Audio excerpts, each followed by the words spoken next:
Hello my dear students, कैसे हैं सब। वेलकम करता हूं आपका अपने खूबसूरत चैनल डिवाइन गैलेक्सी क्लासेस में। आई एम सैयद सुहेल और आज हम लोग डिस्कस करने वाले हैं क्लास 11 का चैप्टर जिसका नाम है यूनिट एंड मेजरमेंट। ओके, पर इससे पहले जो क्लास 11 का एक लेक्चर अपलोड हुआ था कि how to make strategy for class 11, तो जिन बच्चों ने उसको नहीं देखा है तो देख लीजिए, क्योंकि अभी जो कंटिन्यूस की जो भी लेक्चर अपलोड होंगे उसके वो इसी स्ट्रेटजी को फॉलो करते हुए, तो आप उस लेक्चर को जरूर देखिए जिसका लिंक मैंने डिस्क्रिप्शन बॉक्स में दे रखा है। साथ में मैंने अपने व्हाट्सएप ग्रुप का लिंक भी डिस्क्रिप्शन बॉक्स में दे रखा है।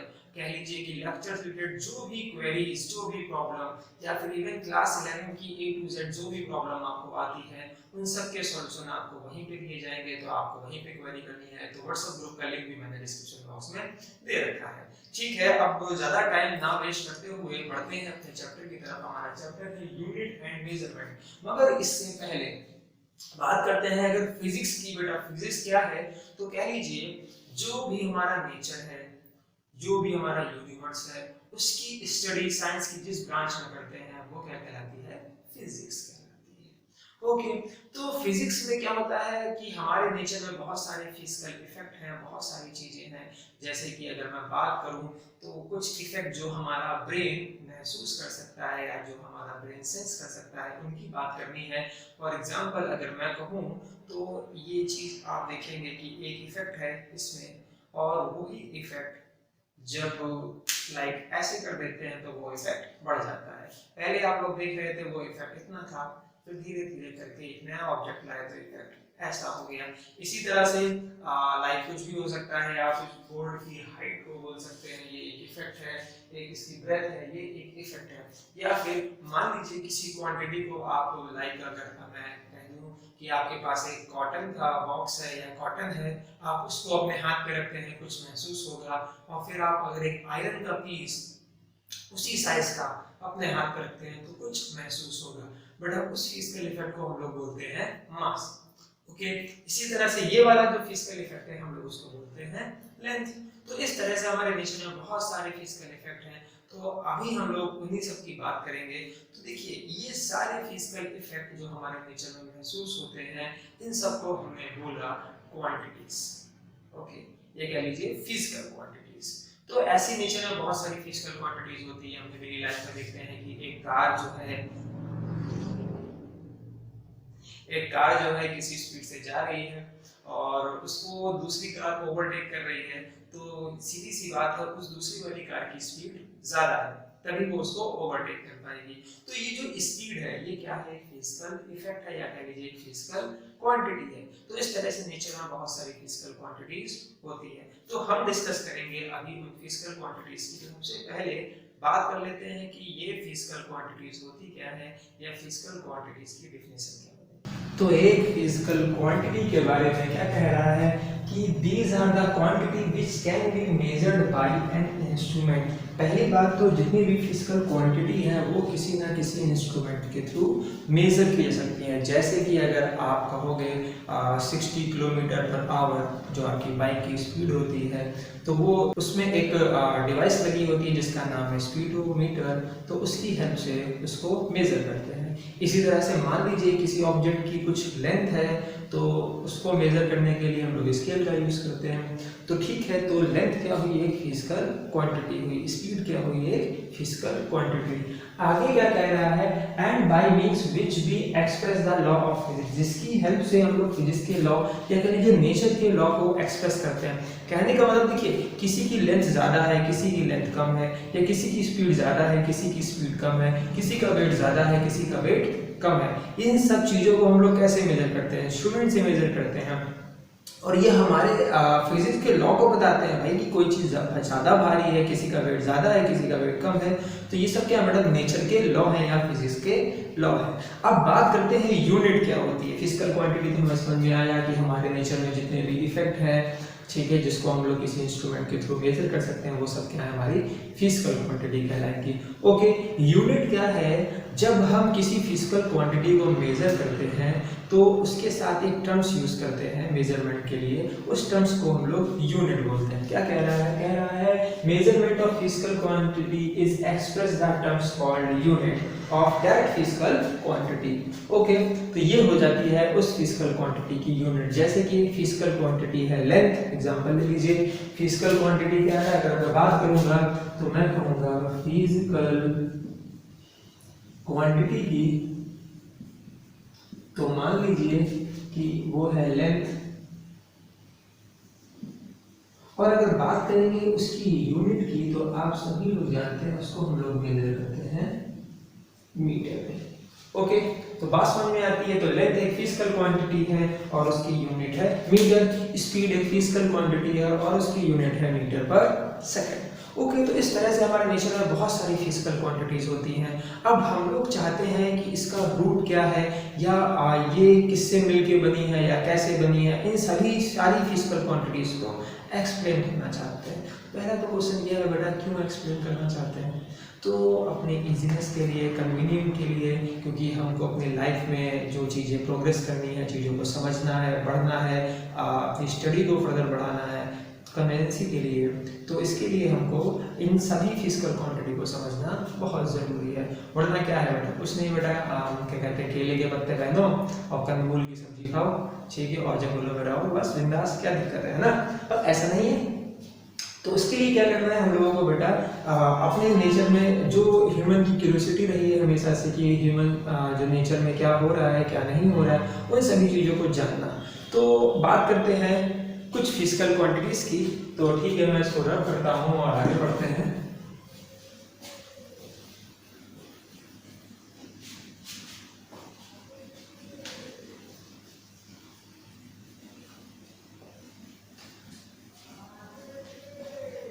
तो अब जो बेटा ये हमारी फिजिकल क्वांटिटीज हैं, इसको हमने बेसिकली दो तरह से डिवाइड किया। एक तो हमारी फंडामेंटल क्वांटिटीज,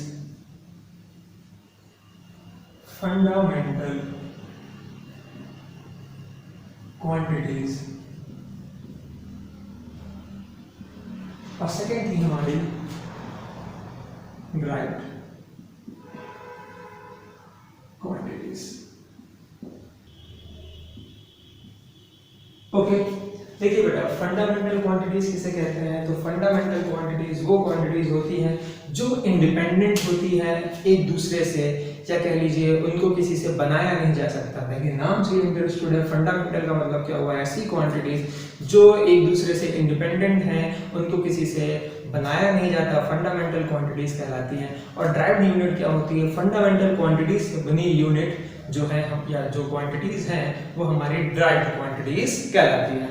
ओके, देखो फॉर एग्जांपल अगर फंडामेंटल क्वांटिटीज की बात की जाए तो बेसिकली हमारी जो क्वांटिटीज हैं फंडामेंटल, वो है 7। देखिए, हम लोग खुद सेंस करते हैं और समझते हैं। जैसे कि हम लोग देखिए नेचर में देखते हैं, तो अगर मैं बात करूं, ये एक लेंथ है, और अगर मैं इसको ऐसे कर लेता हूं तो ये भी एक लेंथ है, और ये लेंथ आप जानते हैं ज़्यादा है as compare this length. Okay, ये वाली लेंथ जो थी आपकी, आप समझ रहे हैं मेरी बात को, ये कम थी, और ये जो लेंथ है वो ज़्यादा है। ओके, तो ठीक है। तो लेंथ क्या है? क्या लेंथ किसी चीज़ से मिलके बनी है? तो आंसर है नो। अभी तक हमारा दिमाग इस बात का हमको कोई एहसास नहीं देता कि लेंथ भी किसी चीज़ से मिलके बनी है। तो लेंथ क्या हुई बेटा? एक फंडामेंटल क्वांटिटी हुई। तो इस तरीके से हमारी जो है कुछ 7 फंडामेंटल क्वांटिटीज जो है हमको पता है। तो क्या कहते हैं, इनके बारे में देखा जाए तो फर्स्ट फंडामेंटल क्वांटिटीज हमारी जो है वो है बेटा लेंथ। ओके, इसके बाद बात की जाए सेकेंड फंडामेंटल क्वांटिटी हमारी आती है मास। ओके, इसी तरह से देखिए नेचर में बहुत सारे इफेक्ट है। हमने देखो चीजों को देखा, कोई लंबी थी, कोई छोटी थी, ठीक है, तो हमने उसका नाम रख दिया लेंथ। फिर हमने देखा किसी ऑब्जेक्ट में कोई ज्यादा हैवी है, कोई कम हैवी है, तो हमने उस इफेक्ट का नाम रख दिया मास। इसी तरह से सिमिलरली मान लीजिए आप मेरे पास आए और आपने मुझसे कोई क्वेरी की, तो मैंने कहा ठीक है आप 10 मिनट बाद आना। कोई दूसरा स्टूडेंट मेरे पास आया, मैंने उससे कहा नहीं तुम 20 मिनट बाद आना, ठीक है। कोई थर्ड स्टूडेंट था, मैंने उससे कहा कि नहीं तुम कल आना। तो कहने का मतलब 10 मिनट बाद आना, 20 मिनट बाद आना, ये क्या है? तो मैं अगर पूछूँ आप लोगों से कि ये जो मैंने बोला कि 10 मिनट बाद आना, 20 मिनट बाद आना, तो उन दोनों स्टूडेंट के बीच में लेंथ का कितना डिफरेंस है बता सकते हैं आप? तो बड़ा अनजान सा क्वेश्चन है सर ये, कि ये जो 10 मिनट बाद आना, 20 मिनट बाद आना, उससे मैं किसी भी पर्सन की लेंथ कैसे पता कर सकता हूँ, या फिर उन दोनों स्टूडेंट्स के बीच में क्या रिलेशन है मासेस में, ये भी आप नहीं बता सकते। बात समझ रहे हैं ना? तो कहने का मतलब ये जो 10 मिनट 20 मिनट की मैं बात कर रहा हूँ, ये एक इफेक्ट है जो कि इंडिपेंडेंट है लेंथ से और मास से। तो इस थर्ड इफेक्ट को हमने नाम दिया टाइम। आप सभी लोग जानते हैं बेटा, तो ये इफेक्ट हो गया हमारा टाइम। इसी तरह से फर्दर स्टडी बढ़ती रही, आगे गए तो देखा हम लोगों ने जैसे कि हम सेंस कर लेते हैं कि जो कॉफ़ी होती है वो गर्म होती है और जो कोल्ड ड्रिंक होती है वो ठंडी होती है अपनी इनिशियल स्टेट में। ऐसा नहीं कि आप कॉफ़ी को ठंडा कर दें और कोल्ड ड्रिंक को गर्म कर दें, मैं इनिशियल स्टेट की बात कर रहा हूँ। तो आप उस चीज़ का एहसास कैसे कर पाते हैं कि कोई चीज़ गर्म है या कोई चीज़ ठंडी है? तो ये एक अलग इफेक्ट है जो कि लेंथ से, मास से, टाइम से इंडिपेंडेंट है। इसको हमने नाम दिया टेम्परेचर। ठीक है ना बेटा?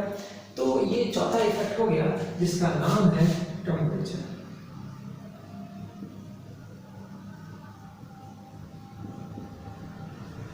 इसी तरह से हमारी स्टडी आगे बढ़ती गई और भी हमको बहुत सारे इफेक्ट मिले, जैसे कि फर्दर हम लोग 10th क्लास में पढ़ के आए हैं करंट इलेक्ट्रिसिटी के बारे में। तो जो इलेक्ट्रिक करंट है वो एक अलग इफेक्ट है। देखिए बेटा, लेंथ आपके ब्रेन में एक अलग एहसास देती है, मास जो है वो आपके ब्रेन में एक अलग एहसास देता है।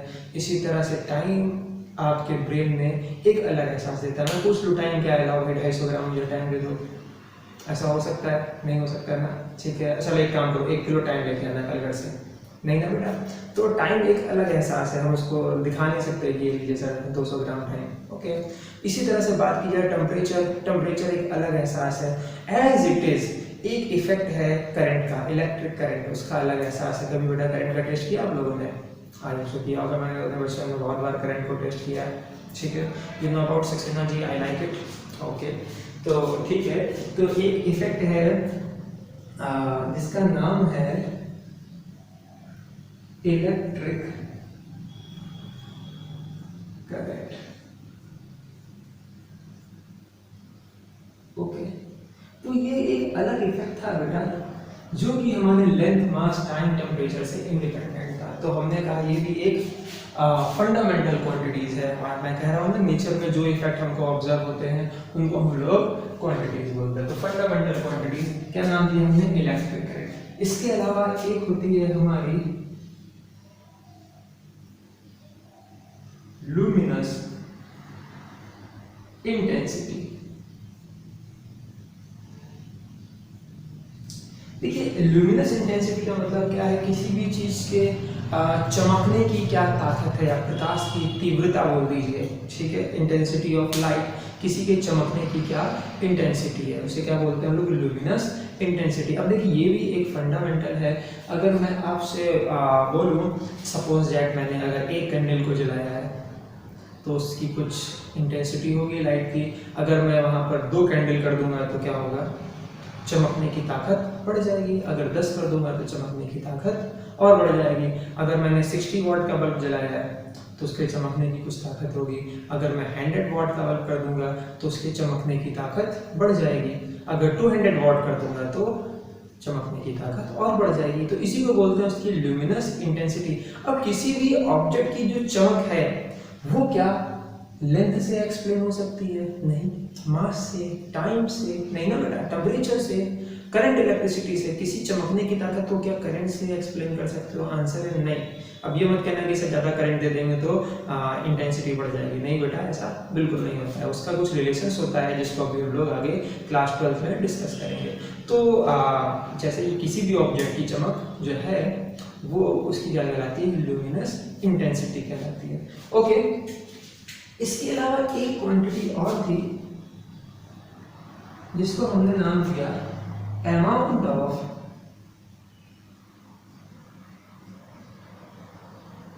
सब्सटेंस। ओके बेटा, अब देखो बात करते हैं, ठीक है।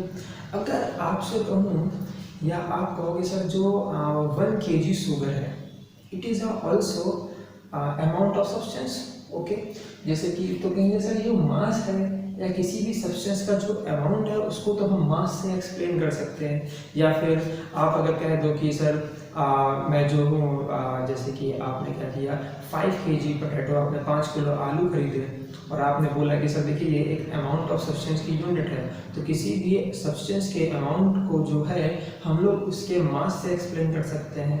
तो मेरा कहना ये है कि देखिए बेटा, मास जो है उसका एक फिजिकल इफेक्ट बताता है कि वो कितना भारी है, समझ रहे हैं, ये नहीं बताता कि उसमें नंबर ऑफ पार्टिकल्स कितने हैं। अमाउंट ऑफ सब्सटेंस जो है किसी भी सब्सटेंस को केमिकली मेजर करता है कि केमिकली उसमें नंबर ऑफ पार्टिकल्स कितने हैं। बात समझ रहे हैं मेरी? तो ये जो यूनिट है मास की, but it is a physical effect, okay, कि उसका मास कितना है, but amount of substance it measure the number of particle, okay. तो दिस यूनिट, ये जो यूनिट है वो पार्टिकलों को या सब्सटेंस को उसके नंबर ऑफ पार्टिकल की तह तक जाकर निर्भर करती है। तो ये एक अलग यूनिट है जो कि मास से इंडिपेंडेंट है। अब इसके अलावा आप सोचिए कि हमारी कौन सी ऐसी यूनिट हैं जो हमारी फंडामेंटल यूनिट कहलाती हैं, तो आंसर है बिल्कुल नहीं। इसके अलावा कोई भी ऐसी यूनिट हमारी नहीं है फंडामेंटल यूनिट हो, ओके।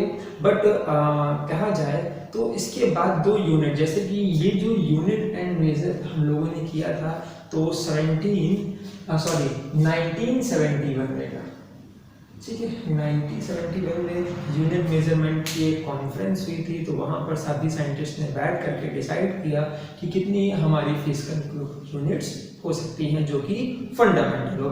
बट क्या हुआ, उसके बाद 8 सालों बाद उनको लगा कि नहीं, ये कंप्लीट नहीं है, क्योंकि इसके अलावा एक और यूनिट थी, जैसे कि मैं बात करूँ एंगल, ओके। देखिए अगर मैं आपसे कहूँ, देखिए ये एक लेंथ है और ये भी एक लेंथ है, ओके।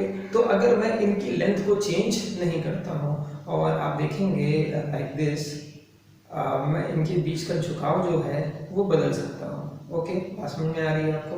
ठीक है। तो लेंथ को बिना चेंज किए हुए उनके बीच के झुकाव को बदल देते हैं, तो ये एक अलग इफेक्ट है जिसका नाम हमने रखा एंगल। तो बाद में, क्योंकि ये बाद में पता हुआ था, तो इसको हमने कहा supplementary unit, okay. Back unit की बात हम लोग बाद में करेंगे, तो इसको हम लोगों ने बोला क्या बेटा, सप्लीमेंट्री क्वांटिटी। मैं यहाँ लिखता हूँ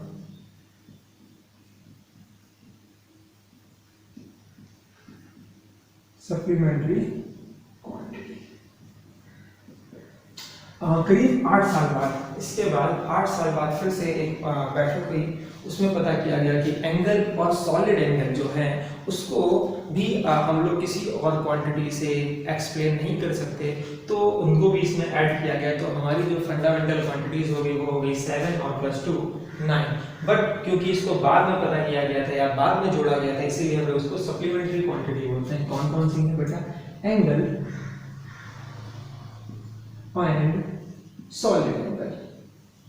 अभी मैं सबके बारे में डिस्कस करूंगा। चलिए वापस आ जाते हैं स्टार्ट से। तो ये हमारी होगी फंडामेंटल क्वांटिटीज, ओके। अब देखिए लेंथ को आप समझ सकते हैं। देखिए हमारे नेचर में लेंथ के कई कई रूप हैं, जैसे कि अगर बात करेंगे तो कोई ऑब्जेक्ट है तो उसकी लेंथ है सिंपली, तो वो आप कहोगे लेंथ है। बट जो उसकी ब्रेथ है, जो चौड़ाई है, वो भी एक तरह की लेंथ ही तो है। या अगर मैं कहूँ कि उसकी जो हाइट है वो भी क्या है, एक तरह की लेंथ है। या फिर आप अपने घर से अपने कॉलेज जाते हो, कॉलेज से घर आते हो, वो जो डिस्टेंस है वो भी क्या है, एक तरह की लेंथ है। तो अगर डिस्टेंस बोले या फिर कह लीजिए डिस्प्लेसमेंट बोले या फिर हाइट बोले या फिर ब्रेथ बोले, दीज ऑल आर लेंथ, ये सब लेंथ ही तो है। तो कहने का मतलब हम एक फिजिकल, हमने इसका नाम रखा लेंथ, और इससे इस तरह की जितने भी फिजिकल इफेक्ट हैं हम लोग उसको एक्सप्लेन कर लेते हैं, ओके। तो आप समझ गए लेंथ क्या है। तो लेंथ एक फंडामेंटल क्वांटिटी है, और मैंने क्या बताया था कि इस फंडामेंटल क्वांटिटी को हम नापना चाहते हैं तो उसकी यूनिट बनाते हैं। तो इसकी जो यूनिट हमने बनाई, ओके, वो यूनिट हमने बनाई बेटा मीटर, कि आज से लेंथ को हम लोग बेटा मीटर में मेजर करेंगे और इसका सिंबल होता है स्मॉल एन, ओके। अब बात करते हैं मास। तो आप लोग जानते हैं इसकी यूनिट क्या होती है बेटा, किलोग्राम। तो चलिए फटाफट कर लेते हैं, टाइम नहीं वेस्ट करेंगे। Kilogram, okay. इसको हम लोग रिप्रेजेंट करते हैं केजी से। आगे बात की जाए टाइम की यूनिट जो है हम लोग जो पढ़ते हैं वो है सेकेंड, और इसको रिप्रेजेंट करते हैं स्मॉल एस। याद रखिएगा बेटा स्मॉल एस है। इसके बाद बात की जाए टेम्परेचर, तो इसकी यूनिट हम लोग बेटा पढ़ते हैं केल्विन। देखिए डिग्री सेंटीग्रेड भी होती है, फॉरेनहाइट भी होती है, मगर अभी जो बात कर रहे हैं हम लोग, मैं यहाँ लिख देता हूँ, हम लोग बात कर रहे हैं एसआई यूनिट की। एक्सप्लेन करूँगा सारी बातों को मैं अभी। SI unit, okay. तो इसको बेटा हम लोग बोलते हैं केल्विन, और इसका सिंबल होता है के, ओके। फिर करंट इलेक्ट्रिसिटी, इसके बारे में बात की जाए तो इसकी यूनिट हम लोगों ने पढ़ रखी है एम्पियर। जो हमारे फेमस साइंटिस्ट है आंद्रे मैरी एम्पियर, उनके नाम के रिस्पेक्ट में करंट इलेक्ट्रिसिटी की यूनिट क्या रखी गई बेटा, एम्पियर, और उसका सिंबल होता है ए। कहीं कहीं पर इसको आई से भी रिप्रेजेंट कर देते हैं, तो आप उसको ध्यान न दीजिए, हम लोग जो है ए से चलेंगे। ल्यूमिनस इंटेंसिटी की बात की जाए तो इसकी जो यूनिट होती है वो होती है बेटा कैंडेला। कैंडल से आया है बेटा ये वर्ड, तो इसे हम लोग बोलते हैं कैंडेला सी, ओके। इसके अलावा एक बचा अमाउंट ऑफ सब्सटेंस। मैंने कहा था केमिकली यूनिट है, तो इसकी जो यूनिट होती है वो होती है मोल, और उसका सिंबल जो हम लोग लिखेंगे MOL, ओके। पासवर्ड में आ गई, ठीक है ना बेटा।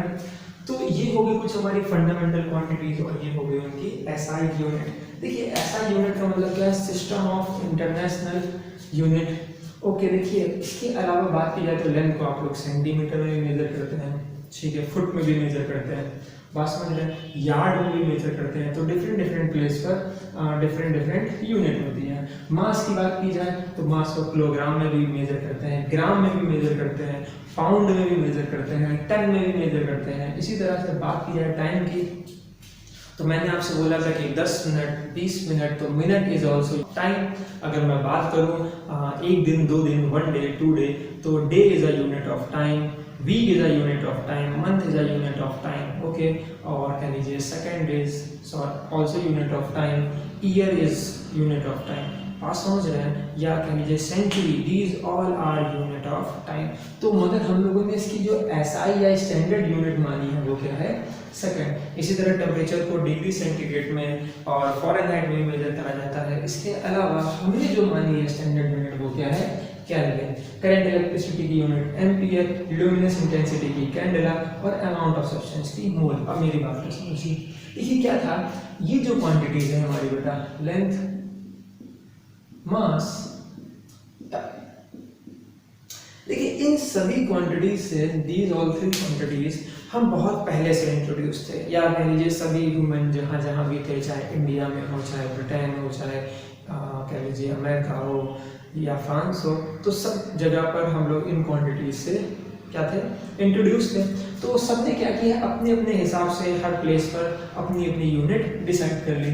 जैसे कि हम लोग इसको मीटर में, या कह लीजिए पहले के टाइम पर इंडिया में हम लोग कह लीजिए हाथ में डिस्टेंस को मेजर करते थे कि 1 हाथ 2 हाथ। अभी भी अगर गांव में जाएंगे तो कहते हैं कि 6 हाथ की धोती दे दीजिए, बात समझ रहे हैं आपको, ठीक है। तो इस तरह से हम लोग चीज़ों को मेजर करते थे। तो कहीं पर मीटर में मेजर करते हैं, अब बात करेंगे कहीं पर इंच में या फुट में डिस्टेंस चलती है, बात समझ रहे हैं ना, कि किसी की लेंथ इतने इंच है या इतने फुट है या इतने यार्ड है, ओके। जैसे क्रिकेट की पिच को हम लोग यार्ड में मेजर करते हैं, आपने सुन रखा होगा, ओके। इसी तरह से बात की जाए मास, तो मास को केजी में मेजर करते हैं, टन में मेजर करते हैं, पाउंड में भी मेजर करते हैं, तो बहुत सारी यूनिट है। और टाइम जो है उसको भी, टाइम की तो बेसिक ही हर जगह पर हर जगह यूनिट बनाई गई, सेकंड। तो सबकी अलग अलग यूनिट हो सकती हैं, बट दीज ऑल क्वांटिटीज आप फर्दर कह लीजिए इंट्रोड्यूस हुए थे हम लोग इन क्वांटिटीज से, बाद में पता चला हमको। तो हम इन सब की जो यूनिट बनाते हैं वो सर लाइक एम्पियर है, कैंडेला है या मोल है, तो एक ही एक यूनिट पूरे वर्ल्ड ने इसको एक्सेप्ट किया, ओके। तो आई होप सो आप लोगों को यहाँ तक बात समझ में आई होगी। अब देखिए इन सभी क्वांटिटीज को हम लोग क्या बोलते हैं बेटा, फंडामेंटल क्वांटिटीज। इसके अलावा एक चीज और होती है बेटा, इन क्वांटिटीज को जो यूनिट है उस यूनिट को हम लोग सिंबॉलिक रिप्रेजेंट करते हैं, और जिसको हम लोग बोलते हैं उसकी डायमेंशंस। देखिए यूनिट जितना इंपॉर्टेंट है उससे कई गुना ज़्यादा इंपॉर्टेंट है डायमेंशंस। ओके, यहाँ से बहुत क्वेश्चन आते हैं, ठीक है, तो इस बात को समझिएगा। तो बात करते हैं डायमेंशन क्या है। तो यूनिट को एक्सप्रेस करने के लिए हमने जो सिंबल बनाया उसको हम लोग क्या बोलते हैं, डायमेंशंस बोलते हैं। अब जैसे कि बात की जाए मीटर, तो मीटर की जो डायमेंशंस है वो उसको हम लोग बेटा रिप्रेजेंट करते हैं एल से। इसी तरह से मास है, उसकी यूनिट किलोग्राम, बात समझिएगा, फंडामेंटल क्वांटिटी मास, उसकी ऐसा यूनिट किलोग्राम, बट उसकी जो डायमेंशंस है उसको हम लोग लिखते हैं कैपिटल एम से। ओके, इसी तरह से कह लीजिए फंडामेंटल क्वांटिटीज है टाइम, यूनिट है सेकेंड, और उसकी डायमेंशन को हम लोग लिखते हैं टी से। ओके, इसी तरह से टेम्परेचर है और उसकी जो यूनिट है वो केल्विन और डायमेंशन को लिखते हैं के से। करंट इलेक्ट्रिसिटी की डायमेंशन भी ए होती है, कैंडेला सी डी, ओके, और मोल की मोल। ओके, तो ये हो गई हमारी डायमेंशंस। डायमेंशंस को मोस्टली जो हम लोग इस तरह से स्क्वायर ब्रैकेट में लिखते हैं।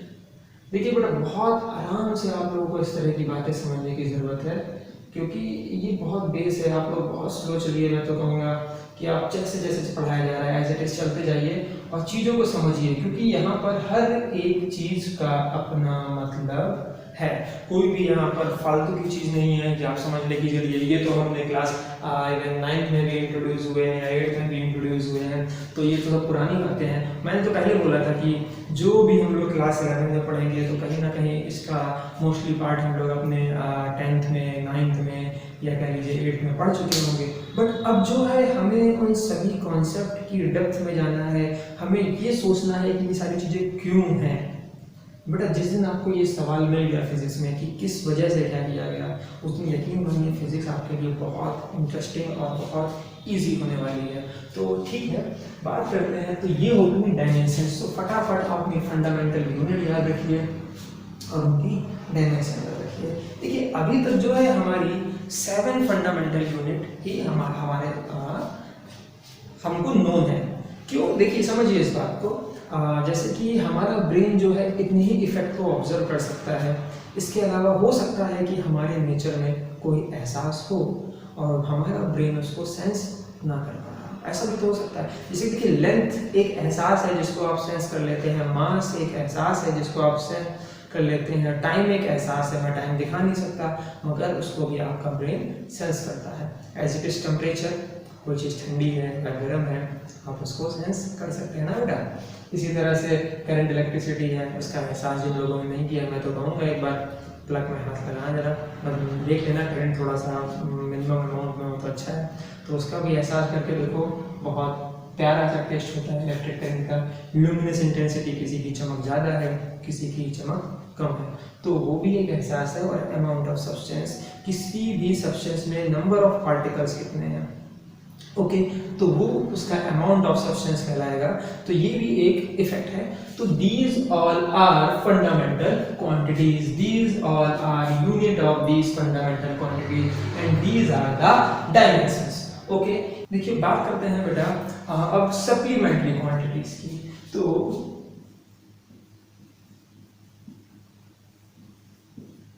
सप्लीमेंट्री क्वांटिटी,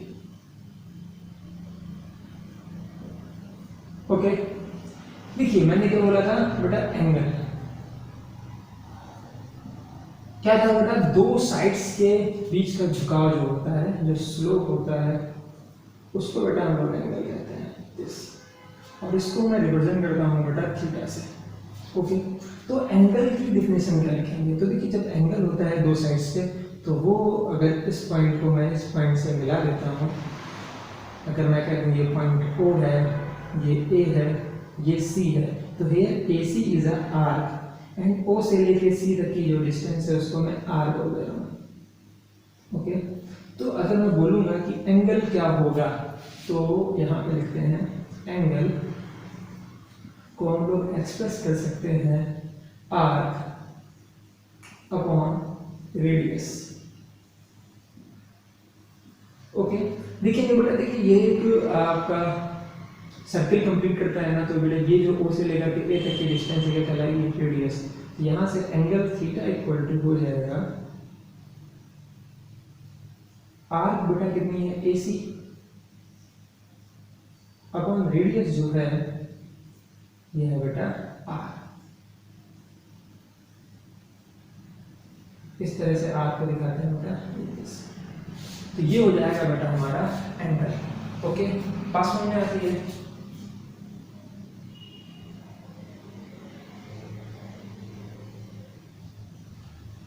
ठीक है, अब देखिए अगर यहाँ पर एक रिलेशन चेक करते हैं।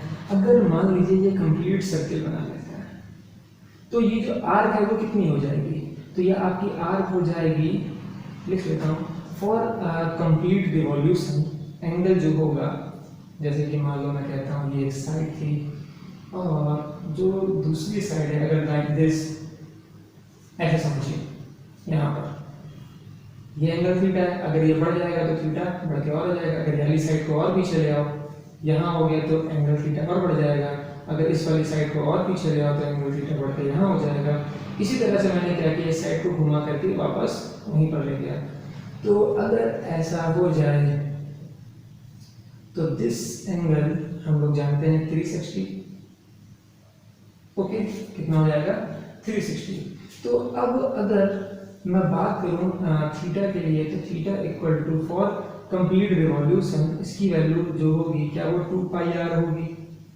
बोलिए बेटा, अगर कंप्लीट रोटेशन हो जाता है तो आर कितनी हो जाएगी? सर्कमफ्रेंस के बराबर, तो 2 पाई आर अपॉन नीचे क्या है रेडियस आर, तो ये दिस। ओके, तो ये हो जाएगा जो आपका एंगल है वो कितना हो जाएगा 2 पाई। तो हम तो जानते हैं कि जो हमारा एंगल होता है वो 360 डिग्री होता है। बात समझ रहे हैं बेटा? क्योंकि कंप्लीट रिवॉल्यूशन में एंगल कितना होगा 360 डिग्री, पर यहाँ पर कितना होता है, ये कह रहा है 2 पाई। तो आप ये रिलेशन याद रखिए कि 360 डिग्री इक्वल टू कितना होता है 2 पाई होता है। तो इस हिसाब से पाई कितना हुआ, तो पाई इक्वल टू हो गया 180 डिग्री। ओके, अब अगर बात की जाए कि इसकी यूनिट क्या होती है, तो देखिए यूनिट जो है थीटा की यूनिट आर एक डिस्टेंस है। ओके, और रेडियस भी क्या है, एक डिस्टेंस है। तो इसकी यूनिट भी मीटर होगी, इसकी यूनिट भी मीटर होगी, कैंसिल आउट हो जाएंगे। तो दिस इज अ यूनिटलेस, तो इसकी कोई यूनिट नहीं होती, मगर फिर भी हम लोग इसकी यूनिट जो लिखते हैं वो यूनिट लिखते हैं रेडियन। बात समझ में आ रही है बेटा? तो यहाँ से जो यूनिट हो जाएगी एंगल की वो क्या हो जाएगी रेडियन। तो फटाफट चलिए मेरी बात को समझिए जल्दी जल्दी से। अगर मैं कहूँगा तो यहाँ हम कहेंगे कि एंगल थीटा इक्वल टू होता है arc upon radius. Okay, unit इसकी जो होती है वो होती है रेडियन, और रिलेशन होता है 2 पाई इक्वल टू 360 डिग्री, या फिर सिंपली कह लीजिए पाई इक्वल टू 180 डिग्री, और पाई की यूनिट क्या लिखेंगे रेडियन। तो pi radian equal to 180 degree. Okay, ये बात समझ में आ गई। अब इसकी हेल्प से हम लोग किसी भी डिग्री को रेडियन में कन्वर्ट कर सकते हैं। जैसे कि अगर मैं कह दूं कि मेरे पास है 90 डिग्री, तो ये कितने रेडियन होगा? तो 90 डिग्री आप जानते हैं 180 degree equal to pi radian. तो here 1 degree equal to pi upon 180 okay radian.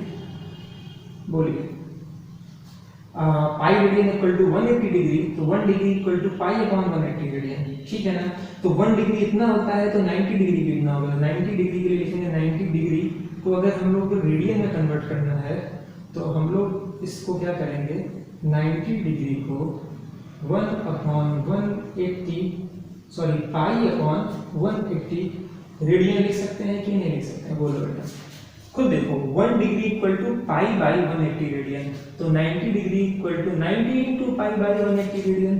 तो यहाँ से 90 और 180 सॉल्व, और this value is pi by 2 radian. Okay, तो 90 डिग्री जो है वो बेटा कितना हो जाएगा पाई बाई 2 रेडियन। तो जब भी डिग्री से हमें रेडियन में जाना होगा तो हमें पाई बाई 180 से मल्टीप्लाई करना है। अब सुनिए, अगर आप किसी को रेडियन में कन्वर्ट कर लेते हैं तो उसको आप डिस्टेंस से ऑपरेट कर सकते हैं, बट एंगल को आप डिस्टेंस से ऑपरेट नहीं कर सकते। देखिए बहुत सारी बातें हैं, अभी इसको आगे हम लोग समझते रहेंगे जब हम लोग इसके न्यूमेरिकल करेंगे। तो आपको बात समझ में आई, एंगल इक्वल टू क्या होता है, आर्क अपॉन रेडियस, यूनिट क्या होगी इसकी, रेडियन हो गई, ठीक है। और pi radian equal to 180 degree होता है, या कह लीजिए 1 degree equal to pi by 180 radian. Okay, अब एंगल समझ में आया। और एंगल था क्या, तो मैंने बताया था आपको कि दो साइड का जो स्लोप है दिस इज थीटा, इसको हम लोग क्या बोलते हैं, एंगल बोलते हैं। अब बात करते हैं एक और क्वांटिटी जिसका नाम है सॉलिड एंगल। तो ठीक है, मैं क्या करता हूँ, इसको रब करता हूँ, फटाफट नोट करिए इस चीज को, समझिए, और इसके बाद हम लोग पढ़ेंगे सॉलिड एंगल। तो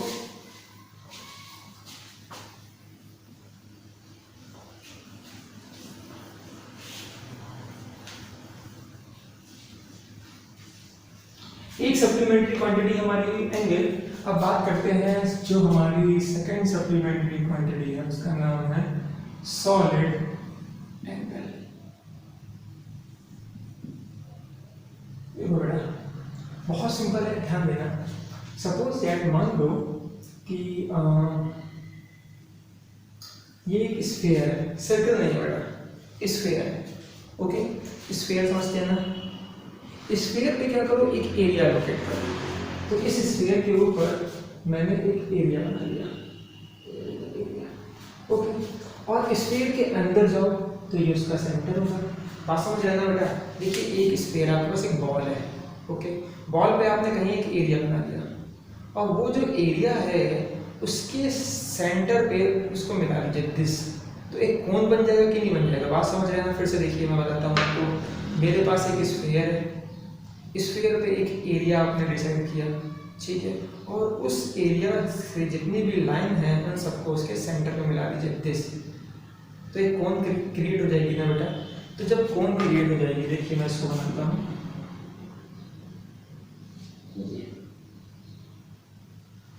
बात समझ में आ रही है बेटा। एक कोन आ जाएगी। अब अगर इसको मिलाया जाए तो लाइक दिस पीछे साइड से, तो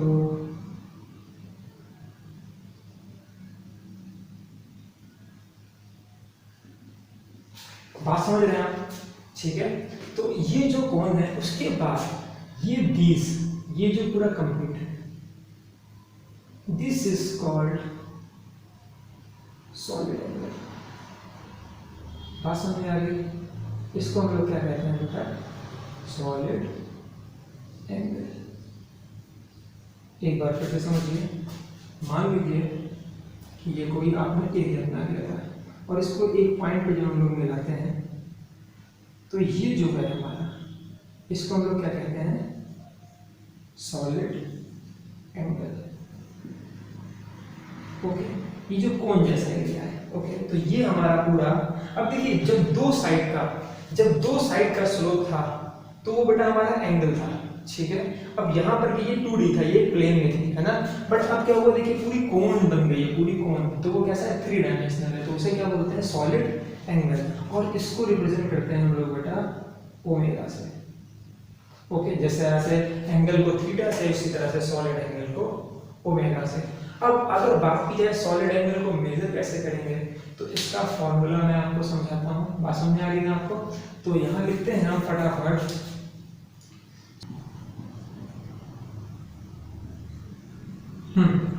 सॉलिड एंगल।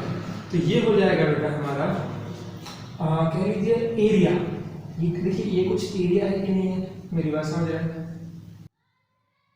तो जो कोन के थ्रू जो सरफेस पे एरिया है, एरिया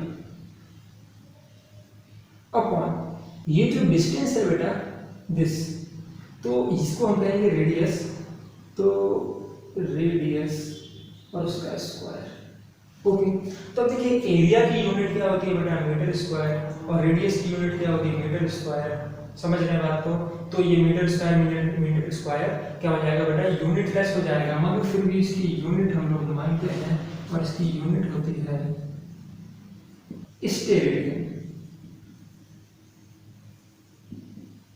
तो सिंपल है बेटा, एंगल की यूनिट रेडियन और सॉलिड एंगल की यूनिट स्टेरेडियन। ओके, तो बात समझ में आ गई आप लोगों को फटाफट। तो ठीक है, तो चीज़ों को समझिए बेटा। हमारी 7 फंडामेंटल यूनिट्स हमने मानी है, उसके बाद पता चला कि नहीं 2 चीज़ें ऐसी हैं जिनको और किसी से एक्सप्लेन नहीं कर सकते, उनको हमने अपनी सप्लीमेंट्री क्वांटिटी बोल दिया, और वो थी हमारी angle and solid angle. Angle क्या होता है, 2 साइड का स्लोप कहलाता है, और सॉलिड एंगल क्या होता है, किसी एक पर्टिकुलर एरिया के थ्रू किसी पॉइंट पर, ठीक है, जो लोकेशन जो लोकस बनता है, तो कह लीजिए वो क्या कहलाता है, हमारा सॉलिड एंगल कहलाता है। और सॉलिड एंगल का फॉर्मूला होता है एरिया अपॉन रेडियस का स्क्वायर, और उसकी यूनिट होती है स्टेरेडियन। अब जो है बेटा, हम लोगों ने जो यूनिट्स देखी थी, ओके, तो यूनिट्स हमने कैसे डिसाइड की, जैसे मैंने बोल दिया कि मास की यूनिट केजी है या लेंथ की यूनिट मीटर है, तो कैसे डिसाइड किया, या एसआई सिस्टम क्या है। इसके अलावा भी बहुत सारे सिस्टम होते हैं, लाइक सीजीएस सिस्टम होता है, एफपीएस सिस्टम होता है, एमकेएस सिस्टम होता है। तो इस तरह के सिस्टम्स जो हैं, इन सबको भी अभी डिस्कस करना है। तो सबसे पहले तो हम लोग बात करेंगे कि किसी भी फिजिकल क्वांटिटी की यूनिट कैसे डिसाइड की गई। देखो बेटा, ये सब चीज़ें हमने बनाई, नेचर ने क्या बनाया था, फिजिकल इफेक्ट बनाया था। ओके, हमने उसकी स्टडी की और उसकी यूनिट बना दी। जैसे कि समझिए मेरी बात को, जैसे कि न्यूटन ने जो है फोर्स के बारे में पता किया, आप सब लोग जानते हैं। तो वो तो नेचर में बेटा पहले से था, जो फोर्स था वो तो नेचर में पहले से था। न्यूटन ने क्या किया, उसकी स्टडी की। फिर न्यूटन ने बताया कि आज से इस इफेक्ट को हम लोग क्या बोलेंगे, इस इफेक्ट को आज से हम लोग फोर्स बोलेंगे, और इसकी यूनिट क्या बनाई बेटा उसने, न्यूटन। अपने नाम के रिस्पेक्ट में तो फोर्स की यूनिट क्या बन गई, न्यूटन बन गई। तो चीज़ समझ रहे हैं ना।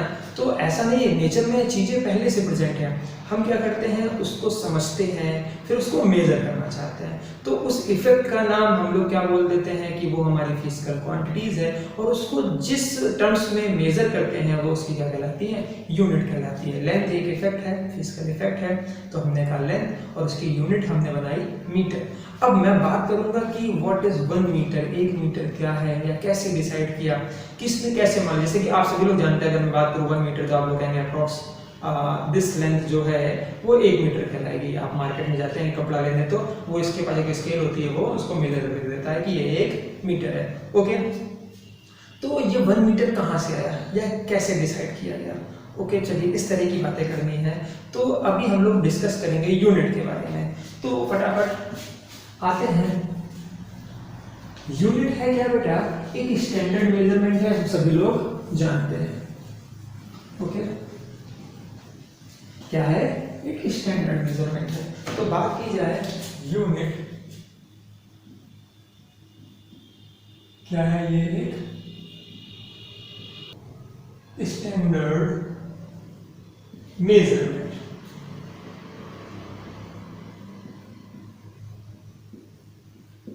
बात समझ में आ रही है। अब बात की जाए कि किसी भी फिजिकल क्वांटिटी की जब यूनिट डिसाइड करेंगे तो उसके कुछ कैरेक्टर होने चाहिए। ऐसी थोड़ी ना अपनी मर्जी से कोई भी यूनिट मान ले। जैसे कि मैं कहूँ, आप लोग 1 किलो जानते हैं, तो 1 किलो का जो बाट है आप सभी लोगों ने देखा है, तो कैसे डिसाइड किया गया। तो मैं लाइक मान लो सबकी अपनी मर्जी से रही है, कोई क्या कहते हैं, कुछ सब्सटेंस लेके आया, कहा भैया देखो इसका जो भी इफेक्ट है, जो भी इसका वेट है, इसको आज से 1 किलो मान लेते हैं। कोई दूसरा आया 1 किलो बैग लेकर, ऐसे भारी सा बैग लेकर के, और बोल रहा नहीं नहीं ये जो बैग है ना, इसको 1 किलो मानो। तो हम लोग क्या होगा, यहाँ कंट्रोवर्सी हो जाएगी। तो हम लोगों ने बहुत सोचा समझा, और हमने कहा हम यूनिट ऐसी लेंगे जो बहुत कन्वीनियंट हो, और जिसकी हेल्प से हम लोग चीज़ों को ईजिली ऑपरेट कर सकें। तो देखते हैं कुछ कैरेक्टरिस्टिक्स ऑफ यूनिट होते हैं। बहुत इंपॉर्टेंट बात है, इस चीज़ को समझना, ध्यान देकर समझिएगा। तो हम लोग लिखते हैं बेटा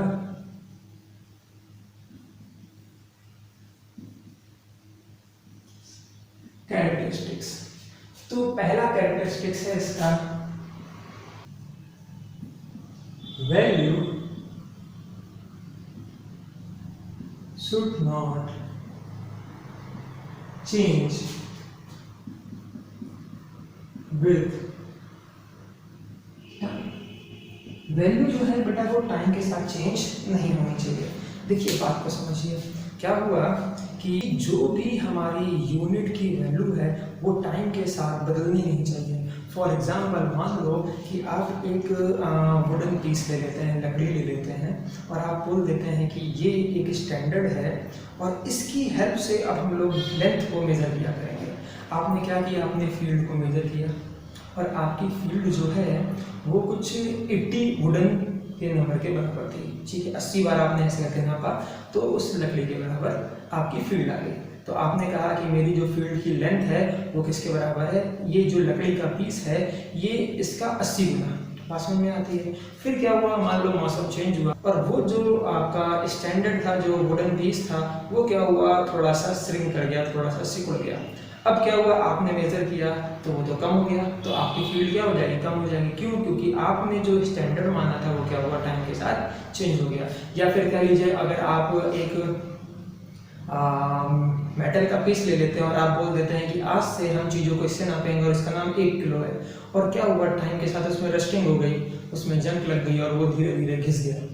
बात समझ रहे हैं? तो फिर वो टाइम के साथ बदल गया ना, समझ रहे हैं? ठीक है, तो ये चीज़ें नहीं होनी चाहिए। हमारी जो यूनिट है वो फिक्स होनी चाहिए टाइम के साथ। तो वही मैं कह रहा हूँ कि value should not change with time. Second देखेंगे, value should not get destroyed with time। जैसे कि मैंने बोला था, मान लीजिए आप किसी यूनिट को प्रिपेयर करते हैं कि ये मेरा स्टैंडर्ड है और टाइम के साथ मान लीजिए वो डिस्ट्रॉय हो जाती है। फॉर एग्जाम्पल जैसे कि मान लीजिए आपने एक आयरन की रॉड ले ली और आपने कह दिया आज से इस लेंथ को मैं 1 मीटर बोलूँगा, मगर कुछ टाइम बाद क्या हुआ बेटा, उसमें रस्टिंग हो गई। रस्टिंग हो गई, वो धीरे धीरे घिस गया, कम हो गया, गल गया। बात समझ रहे हैं? या फिर आपने कोई मास ले लिया और आपने कहा ये 1 kg का मास है, और क्या हुआ, कुछ टाइम बाद उसमें रस्टिंग हो गई और वो कह लीजिए धीरे धीरे डीके कर गया। तो डीके कर गया तो अब तो वो हल्का हो जाएगा ना, मेरी बात समझ रहे हैं? तो जैसे कि अभी रिसेंटली मैंने पढ़ा था कि जो हमारा यूनिट मेजरमेंट जो ब्यूरो है उसमें क्या हुआ है, हमने 1 kg को जो है स्टैंडर्ड बना के रख दिया है। प्लेटिनम और इरिडियम मटेरियल लिया, प्लेटिनम और इरिडियम का एलॉय बनाया है बेटा, और उसको वैक्यूम में हमने स्टोर कर दिया और उसका मास कितना है, 1 kg है। अब देखिए सोचने वाली बात यह है कि जब वो बना था तब तो बेटा उसका मास 1 kg था, मगर जब उसकी मैन्युफैक्चरिंग हुई थी तब उसमें कुछ गैसेज डिजॉल्व हो गई थी उस एलॉय में, जो टाइम के साथ रिलीज हो गई। तो अब उसका मास जो है कुछ कम हो गया। कुछ का मतलब कह लीजिए ये 0.000000 ग्राम, पास समझ लें, इतना ज़्यादा कम हो गया। बट कम तो हो गया, वो फिक्स तो नहीं रहा। तो हम लोग साइंटिफिक लेवल पे चीज़ों को इतना प्रिसाइज मेजर करते हैं कि उसमें बिल्कुल भी एरर ना हो। 1 kg एक स्टैंडर्ड वैल्यू है। ओके, तो कहने का मतलब वैल्यू जो है टाइम के साथ डिस्ट्रॉय नहीं होनी चाहिए। फिर थर्ड पॉइंट देखते हैं, कह रहा है मस्ट बी वेल डिफाइंड।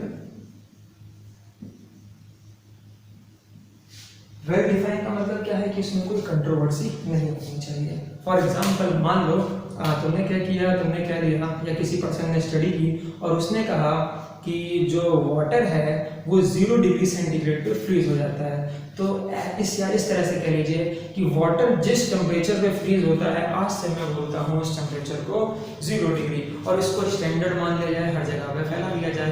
तो सबने कहा ठीक है, जब भी वाटर फ्रीज होगा तो जितने टेम्परेचर पे होगा उस टेम्परेचर को हम लोग क्या बोलेंगे, 0 डिग्री बोलेंगे। फिर क्या हुआ, एक पर्सन आया, उसने क्या किया, प्रेशर बढ़ा दिया और उसने जल्दी फ्रीज कर लिया। बात समझ, जब प्रेशर बढ़ जाता है तो वाटर हो सकता है 1 डिग्री 2 डिग्री पे फ्रीज हो जाए। बात समझ रहे? तो यहाँ पे कंट्रोवर्सी आई। उसने कहा नहीं, मुझे उतना ठंडा नहीं करना पड़ा और वाटर तो जल्दी फ्रीज हो गया, पर उसने किया क्या, प्रेशर बढ़ा दिया। तो अब इसमें क्या है कि जो हमने स्टेटमेंट दिया था कि वाटर 0 डिग्री पर फ्रीज होता है वो वेल डिफाइंड नहीं था। बात समझ रहे हैं? वो वेल डिफाइंड नहीं था। तो क्या कहा जाएगा, तो वेल डिफाइन कैसे किया जाएगा इसको, कि eight normal pressure at 0 degree centigrade it is a freezing point of water. कह लीजिए कि जब हमारा प्रेशर नॉर्मल प्रेशर हो और तब अगर वाटर को फ्रीज करते हैं तो जिस टेम्परेचर पर फ्रीज होगा वो कितना है, 0 डिग्री है।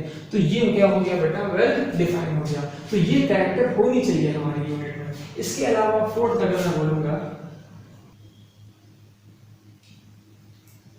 should be proper size.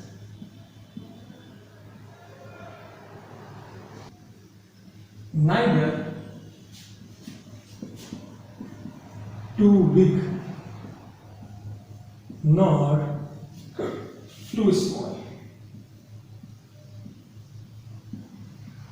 कहने का मतलब जो हमारी यूनिट होनी चाहिए बेटा, जो भी हमने डिसाइड किए वो क्या होना चाहिए, प्रॉपर साइज में होनी चाहिए, बहुत बड़ी नहीं होनी चाहिए। सपोज दैट अगर मास की यूनिट आप अगर 1 टन मान लें, 1 टन आप लोग जानते हैं ना 1000 kg होता है, तो अगर आप मार्केट में जाएंगे, अब आपकी स्टैंडर्ड यूनिट जो है मान लीजिए टन है, तो आप क्या करेंगे मार्केट में जाएंगे तो क्या सब्जी जो खरीदेंगे वो टन में खरीदेंगे, भैया एक काम करो 0.0000001 टन मुझे सब्जी दे दो, लाइक ऐसा नहीं ना बेटा। तो कहने का मतलब जो हमारी बेसिकली हमने अपनी जो यूनिट बनाई जो हमारे लिए डेली लाइफ में सबसे ज़्यादा यूज़ हो, बात समझ रहे हैं ना, कि शुड बी प्रॉपर साइज, ऐसी होनी चाहिए, ज़्यादा बहुत बड़ी हो ना बहुत ज़्यादा छोटी हो। तो जो केजी है मास के लिए वो एक स्टैंडर्ड यूनिट है, या कह लीजिए मीटर जो है वो एक लेंथ की स्टैंडर्ड यूनिट है, टाइम की स्टैंडर्ड यूनिट हमने सेकंड मानी, बात समझ रहे हैं ना। तो ऐसी यूनिट है, और ऐसा नहीं है कि सिर्फ यही यूनिट है, इसके अलावा भी बहुत सारी यूनिट होती हैं। जैसे कि अगर हमको बहुत ज़्यादा मास को मेजर करना है तो हम लोग क्या करेंगे बेटा, हम लोग टन में ऑपरेट करेंगे। इसी तरह से अगर बहुत छोटे मास की बात करनी, लाइक अगर आपको गोल्ड परचेस करना है तो आप 1 किलो 2 किलो सोना तो खरीदते नहीं हो, है कि नहीं। हम लोग किसमें चलते हैं बेटा, मिलीग्राम में चलते हैं, कि भाई 1 मिलीग्राम चाहिए या 5 मिलीग्राम चाहिए, बात समझ रहे हैं ना। तो इस वजह से इसके अलावा बहुत सारे जैसे कि गोल्ड को हम लोग तोला में खरीदते हैं, है कि नहीं बेटा।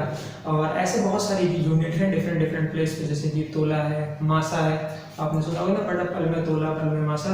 तो ये कुछ मुहावरा नहीं है, ये क्या है बेटा, मासा मास की यूनिट है, और इसी तरह से तोला भी जो है वो मास की यूनिट है। ओके, तो should be proper size, neither too big, बहुत बड़ी नहीं होनी चाहिए और बहुत छोटी भी नहीं होनी चाहिए। इसके अलावा एक कैरेक्टर और है, और वो है मस्ट बी रिप्रोड्यूस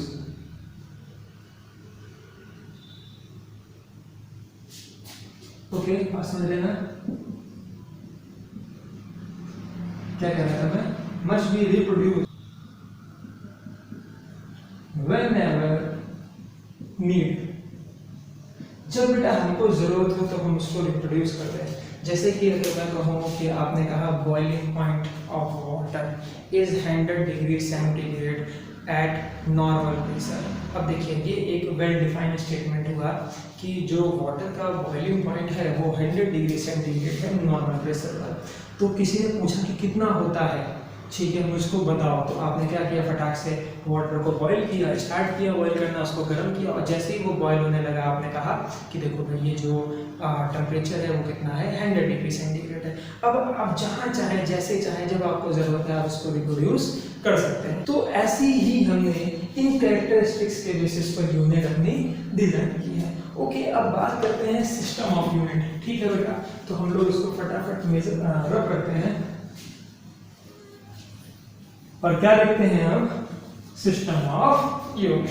तो बिल्कुल भी अब देखिए बस ज़्यादा नहीं, पहला सिस्टम है बेटा हमारा FPS सेकेंड। जो था बेटा ये सिस्टम हमारा ब्रिटिशर्स यूज करते थे, या कह लीजिए इंग्लैंड में। ओके, इसके अलावा एक सिस्टम था हमारा जो फ्रांस के लोग थे वो यूज करते थे, वहां का सिस्टम था, वो था हमारा CGS। ओके, इसके अलावा एक सिस्टम हमारा और है जो है हमारा MKS, सिस्टम ऑफ यूनिट। अब समझिए FPS का मतलब है कि जो लेंथ है उसको आप फुट में मेजर करें, E stand for pound, weight को आप पाउंड में मेजर करें और टाइम को सेकंड में। CGS का मतलब है सेंटीमीटर ग्राम सेकंड, डिस्टेंस आपकी सेंटीमीटर में चले, मास आपका ग्राम में चले और टाइम तो सेकंड में। इसी तरह से MKS में क्या करते हैं, यहाँ सेंटीमीटर था, यहाँ पर मीटर, ग्राम था किलोग्राम, और सेकंड की जगह पे सेकंड। तो हमारा सिस्टम हो गया MKS। अब देखिए क्या था बेटा कि जब हम लोग ट्रेडिंग करते थे, जैसे जैसे टेक्नोलॉजी बढ़ी, लोग ग्लोबलाइज होने लगे, पहले क्या था कि हमारी यूनिट है, हम अपने कंट्री में ऑपरेट कर रहे हैं तो कोई प्रॉब्लम नहीं है, वहाँ पर हर लोग जो है डिस्टेंस को जो है वो फुट में मेजर कर रहे हैं, मास को पाउंड में मेजर कर रहे हैं, तो कोई प्रॉब्लम नहीं है।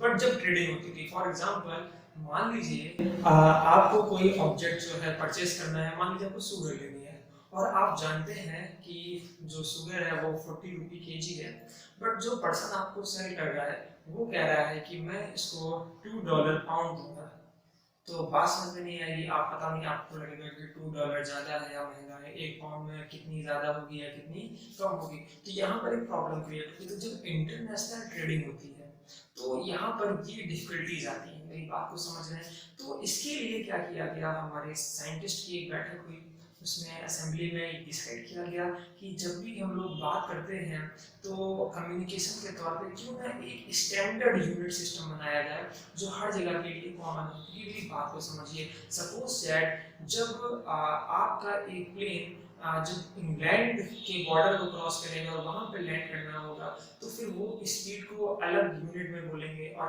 आप जो है अलग यूनिट में समझते हैं। इस सारी प्रॉब्लम को टैकल करने के लिए क्या बनाया, हमने बनाया एक इंटरनेशनल सिस्टम, ठीक है, तो जिसे हम लोग क्या बोलते हैं, एसआई सिस्टम। और जो मैंने आपको यूनिट दी थी वो किसकी थी, वो एसआई सिस्टम की थी। ओके, तो एसआई सिस्टम की बात मैं अभी पहले कर चुका हूँ, तो हम लोग जानते हैं। तो एसआई सिस्टम में क्या किया गया, जो हमारी फंडामेंटल यूनिट थी उन्हीं को ले लिया गया। जैसे कि मैं बात करूँ, एसआई सिस्टम में लिख भी चुका हूँ एक बार कि मास जो है बेटा हमारा एसआई सिस्टम में केजी में चलेगा, जो मैंने भी लिखा था। और लेंथ की बात करेंगे तो लेंथ बेटा मीटर में चला करेंगे। टाइम की बात करेंगे तो बेटा उसको हम लोग सेकंड में मेजर किया करेंगे। इसी तरह से टेम्परेचर को बेटा केल्विन में, करंट इलेक्ट्रिसिटी को, इलेक्ट्रिक करंट को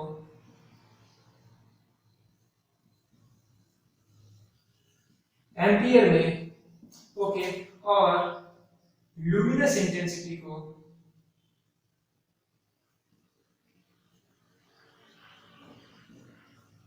कैंडेला में, और अमाउंट ऑफ सब्सटेंस को मोल में। बात समझ रहे हैं। इसके अलावा मैंने बोला ना कि बहुत सारी डिफरेंट तरह की यूनिट भी होती है, मगर जब हम लोग इंटरनेशनल लेवल पे बात करते हैं तो हमारा एसआई सिस्टम है। तो हमको जो अपनी फिजिक्स की जितनी भी यूनिट पढ़नी है तो हम लोग कोशिश करेंगे, जब भी न्यूमेरिकल करेंगे तो अपनी यूनिट को इसी एसआई सिस्टम में कन्वर्ट करने के बाद ऑपरेट किया करेंगे। तो ठीक है, तो आई होप सो आप लोगों को ये सारी बातें समझ में आई होंगी। आज मैं क्या करता हूँ, अपने लेक्चर को यहीं पर समाप्त करता हूँ। आपको कैसा लगा ये लेक्चर आप बताइएगा, और आप इसके लगातार बराबर नोट्स बनाते रहिए, और इससे रिलेटेड जो असाइनमेंट है आपको बहुत जल्दी मिल जाएगा। देखिए अभी आपका फर्स्ट लेक्चर है तो असाइनमेंट कुछ ऐसा बेहतर नहीं होगा, क्योंकि अभी तो थ्योरेटिकल चल रहा था, और जैसे जैसे आगे बढ़ते जाएंगे तो न्यूमेरिकल क्वेश्चंस भी आता जाएगा। तो ठीक है, आज के लिए इतना ही। तब तक खुश रहिए, अपना ख्याल रखिए, घर में रहिए और स्वच्छ रहिए। Okay, bye bye, take care students.